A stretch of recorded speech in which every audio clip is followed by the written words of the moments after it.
तो मैं चाहता हूँ कि बड़े शायरों से पहले एक मतलब 2-3 अशार पढ़कर मैं भी अपनी हाजिरी दर्ज रात अब तक एक के बाद एक को पढ़ा रहे थे जनाब कारी हसनैन साहब और बेहतरीन निजामत के फराइज अंजाम दे रहे थे।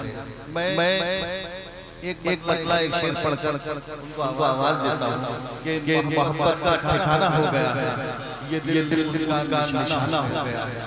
चले आओ न रुक जाए फिर सांसें, तुम्हें देखे माना जनाब कारी हसनैन साहब जोरदार तालियों से बहुत शुक्रिया अनवर साहब।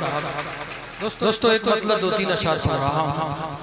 मतला अगर आपको अच्छा लगे, देखिए मैं ये नहीं कहूँगा कि आप मुझे दाद दीजिए, अगर मतला अच्छा हो तो फिर मेरा फर्ज बनता है कि मैं आपसे मोहब्बतों के लिए कहूँ। हाँ ये मतला जी हाँ डॉक्टर साहब करना भी पढ़ूंगा इंशाल्लाह। सुनिए। हम अना को भूल के वादा निभाने आ गए, वादा निभाने आ गए। हम अना को भूल के वादा निभाने आ गए, वादा निभाने आ गए।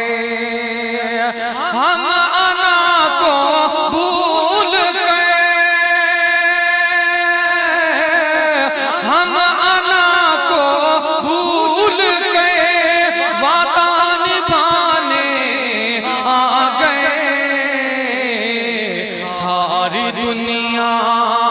सारी दुनिया छोड़ कर तुमको मनाने आ गए, तुमको मनाने आ गए। जब और शुआरा पढ़ रहे थे तो स्टेज खामोश था और आप बेदार थे, लेकिन अब मैंने मतलब पढ़ा तो आप खामोश हो गए और स्टेज बेदार हो गया। अगर आपकी बेदारी का सबूत भी मिल जाए तो इंशाअल्लाह आपको सुनने में मजा आएगा और मुझे सुनाने में। आइए ये शेर पढ़ता हूँ। गजल का शेर है कि एक परिंदे को परिंदे से बिछड़ता देख गए, बिछड़ता देख गए। एक परिंदे को परिंदे से बिछड़ता देख गए, बिछड़ता देख गए। एक परिंदे को परिंदे, एक परिंदे को परिंदे से बिछड़ता देख गए। मेरी आँखों में कई मंजर पुराने आ गए, मंजर पुराने आ गए। बहुत शुक्रिया आपका। मुझे डर लग रहा था कि इस स्टेज पर कुछ ऐसे शुआरा हैं जिनके साथ पूरे हिंदुस्तान में इज्जत मिलती है। मैं ये सोच रहा था अगर आप लोगों ने मोहब्बतें ना दी तो आखिर इनके साथ मेरा क्या हश्र होगा। लेकिन आपका शुक्रिया।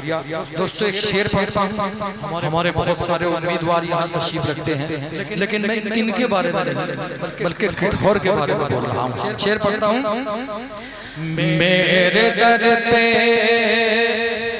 झुक गए दिल इलाही किस लिए, जिले इलाही किस लिए।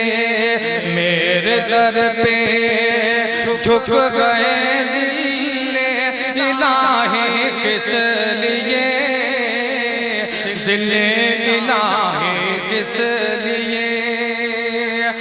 मेरे दर पे झुक गए, मेरे दर पे झुक गए, जिले इलाही किस लिए। जानता हूँ मैं इलेक्शन के जमाने आ गए, इलेक्शन के जमाने। दोस्तों इस शेर पर इतनी खामोशी, आप सब लोग तो उम्मीदवार हो नहीं सकते। इस शेर पर आप तमाम हजरत थोड़े उम्मीदवार हैं, और फिर यहाँ के बारे में कहा भी नहीं है मैंने। बहरहाल ये शेर भी पढ़ता हूँ। अपने हाथों से सजाया पहले मक़तल और पहले मक़तल और फिर अपने हाथों से सजाया पहले मक़तल और पहले मक़तल और अपने हाथों से सजाया अपने हाथों से सजाया पहले मक़तल और फिर बाद मेरे कत्ल के मातम मनाने आ गए, मातम मनाने आ गए। एक अजीब सा शेर हो गया, हालांकि शोरा इकराम इस पर ज्यादा शोर करेंगे क्योंकि उनकी जिंदगी में ये वक्त आया होगा और आता है। पढ़ता हूँ ये शेर।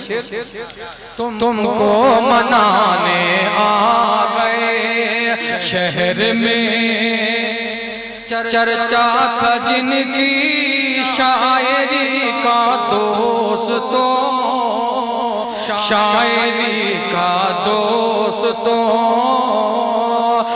शहर में चर्चा था जिनकी,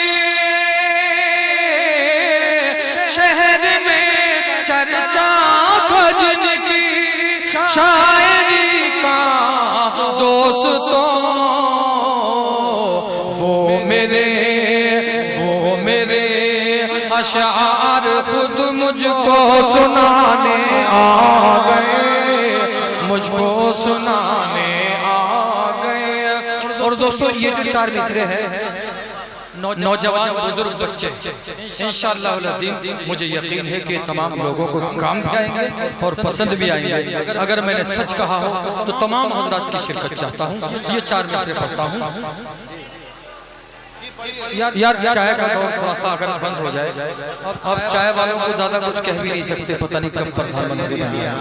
बहरहाल जी ये बतला सुनिएगा कि जाने हिम्मत कहाँ से आई थी,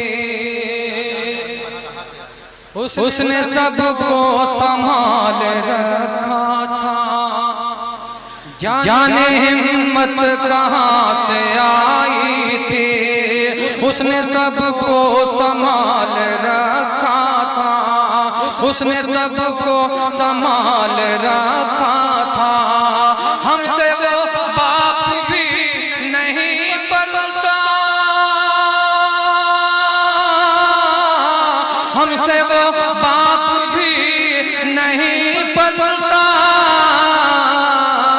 जिसने हम सबको पाल रखा था, जिसने हम सबको पाल रखा था। और बंटी भाई तशरीफ रखते हैं। बंटी भाई मुसलमान कभी आतंकवादी नहीं होता। अगर लोग दहशतगर्दी फैला रहे हैं, गोया कि उनका नाम सुलेमान हो या सलमान, हम उनसे इत्तेफाक नहीं रखते। जैसे मोहम्मद नाम रखकर मोहम्मद का नाम बदनाम करने वाले मुसलमान नहीं हो सकते। इस हवाले से ये चार मिसरे पढ़ता हूँ कि उनसे अगर दूर हम नहीं होते, जिंदगी में ये गम नहीं होते। उनसे अगर दूर हम नहीं होते, जिंदगी में ये गम नहीं होते, जिंदगी में ये गम नहीं होते। उनका दामन है जिनके हाथ